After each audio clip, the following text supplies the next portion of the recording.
Hello. This 60-year-old gentleman was reading newspaper dinner time yesterday, quite normal. Suddenly he felt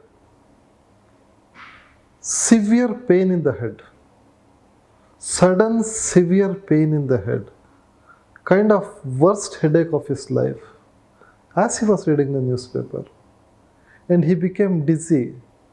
He tried to call his wife, couldn't.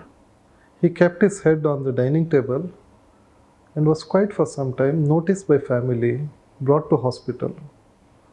This is the classic presentation of what we call subarachnoid hemorrhage. What happens here is a small abnormality in the blood vessel which is supplying the brain. A kind of ballooning out of the blood vessel in a weak spot. When this weak spot ballooning of the blood vessel ruptures, which can happen for various reasons when it's already thin. It's like a tire bursting in a weak spot. Sudden increase in pressure of the brain will cause this severe headache. Many will lose their consciousness. Some will be brought unconscious to the hospital. We will do a CT scan. We will evaluate the patient, see his conscious level, start medicines, get a scan. We'll identify there is a bleeding in the brain. Then we will do series of tests, particularly an angiogram, like how they do an angiogram for heart, we do an angiogram for brain angiogram. That will show where exactly this ballooning out has happened and ruptured.